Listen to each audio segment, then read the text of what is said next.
Hello, hello. I'm Strider, your host here at Author in the Headlights, and thank you for joining us. And before I get too far into this, if you could remember to hit that subscribe button down in the bottom corner of your screen, that'd be great. You won't miss a single episode. And now this morning, we have the joy of meeting with Dr. Sandy Lawrence. Sandy, good morning. How are you? I am fine, Strider. How are you? Thank you for taking your time and being with us here at Author in the Headlights. Your book has just been published, Climate Dragon, February, correct?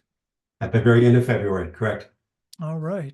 And what kind of work is it? Now, that is not a science fiction. It is what? How do you set that genre? It is called climate fiction, which is is sort of a subgenre of science fiction. So if a bookstore owner were to have get a hold of this book, they'd want to put it on the science fiction shelf. So it really is there. Now, this is a new subgenre that came out in about 2005. I guess it was about a 5-minute story on NPR about it. Probably the best known person, the dean of all of this, is Kim Stanley Robinson, and he's written books like the Ministry for the Future is probably one of his best known and one of his more recent. And I've read several of his. They're long, but I've fallen in love with the kind of work that he does. All right, good. So tell me about your book, and I will have to admit I have not read it yet. It's on my list of to-dos, but this way, see, you're going to get to tell us about your book. So give us a background on it. What is it? Okay. So I would say that most of the works in this Cli-Fi segment tend to be post-apocalyptic and pessimistic. Some of them are even very dismal at the end. Mine, on the contrary, is pre-apocalyptic and is optimistic, including the ending. And that's because that's my basic philosophy. I'm a rational optimist. I'll give you the pitch. So the main character is Jake Harper, who is a young, dedicated, newly minted professor of electrical engineering in Washington, D.C. And his concern about the climate has been grown so serious that he's decided to dedicate his work and his teaching to the repair and re-engineering of the electric grids of North America. His partner, Abby London, on the other hand, is a specialist in infectious disease. And her climate concern is that there are encroaching diseases that are tropical and exotic and are going to be a concern for North America as well. Together, they operate her parents' Dragonfly Inn in Northern Virginia, which is about 20 minutes on the Orange Line of the Metro to the center of DC. As if their lives are not busy enough, Jake has a chance encounter with someone at a public lecture at the university, and he later becomes suspicious that this fellow may be plotting some sort of attack on a major piece of the infrastructure of the grid. And Abby, who is pregnant, has to deal with the personal and professional challenge of dealing with a new infectious disease that has never been seen here before. That's the pitch. So you take what is happening in the world now and the theory of what is happening, because it hasn't happened yet. So we have scientific data, but it's also conjecture that it's going to happen. And you're building this into the theme of your story. And you've got, as I understand, you've got a lot of history in following the science of climate, what's happening to the world. Is that correct? That is correct. I did my last 3 years of medical training, my residency in San Francisco. And I remember for whatever reason, I got recruited to give my very first public lecture on an energy system. It happened to be on nuclear power. That was in San Francisco. And I realized that I was good at that. And I really enjoyed that. And I've been teaching that kind of thing forever. So my medical career was in the main academic, a bit more than half of it, the years in California. And I would slip in a lecture on something like geothermal energy or something else amidst all of my medical lectures. In medicine, what I basically worked on and really focused on, because I was academic, I could do this, on infectious disease and obstetrics. So it became a natural fit for not just Climate Dragon, but really all three in the series, only one of which is published so far.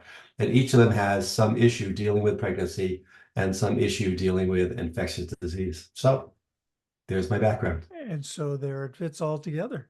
That is interesting to me. I personally have been following so much of this through my life. I've seen it. I've been around long enough to see the changes in things, and the Yes. places that were forests aren't anymore, and the wildfires. I started wildfire career at age 17 on my 17th birthday. So I have been in that sector for a long time.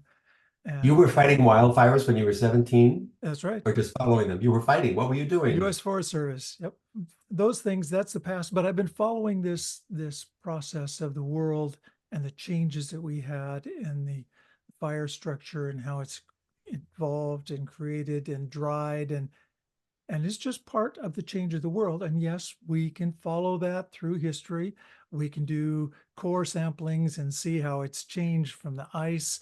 We can see structure in rock and it's just an amazing study of how the world has changed, what's happening, and theoretically, how we as humans have changed it in the later stages here of the world and where it's going to go from here. So I am really behind your books, the theory of them, and then making it a story that people are willing to read because it's a story and not just data.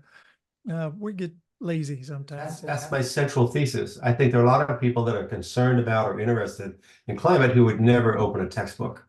So my thought was when I began doing this work back in 2019, actually a little bit before COVID, trying to teach myself how to write, which I had never done before. That is something that was fictional and rather than technical. I thought, if I put this in the form of a story, where there's an adventure tale, with an infectious disease, with something going on with the electric grid, that might help people be drawn into, and in the process of falling in love with the characters and reading through the book, they will end up learning a fair amount about climate science as well. Absolutely. In fact, in my work, I chose young adult because they're still willing to learn and listen. They don't think they know it all yet.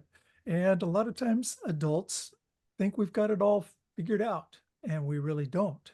So I do that so that I can teach as I write also. So those are neat things for authors, and author in the headlights is for readers and writers. A lot of newer authors listen to pick up those tidbits of information on how to and what to and the connections of. And the way you do that is great, to be able to put that information of the science of the world into a story people will read and hope they pick up some of that information and put those little bits and pieces into their own mind and life. I think of myself as a teacher really all my life. Even back in high school, when I was working at summer camps, I was teaching tennis and swimming and canoeing and such. But really, I've been teaching forever. And as part of that, since I retired from medicine over a decade ago now, I have given 3 different seminar series for Western Washington's Alliance for Lifelong Learning, for example. And it's true too that parents get pretty jealous on where that information comes from and protecting their kids, and they should. That's part of what being a parent is about. Now, I know that you are going to be at Village Books. Exactly a week from today, 6 That's o'clock, right. 6 to 7, Village Books, first floor. I'm doing another launch in a sense. I'm looking forward to it a lot. I have a few slides. I will read segments from a few chapters, but I really like to do a kind of a wide-ranging discussion. And in fact, from the get-go, I tell people, if you have questions or comments, or best of all, a challenge to what I'm talking about, don't wait, bring it up right away. Even if I'm in the middle of reading a couple of paragraphs from a chapter, and you have a question or a comment, I want to hear it right then and there and not wait. That's good. And Village Books is in Bellingham, Washington, for those that don't know. And if you're up in that area, drop in and say hi to him. And my books are there too. You could have to look on my shelf for the Adventures of Ronan Stone. They're up there. And so that's good to know. And I see a lot of your work online because you're one of my friends and I kind of follow that stuff.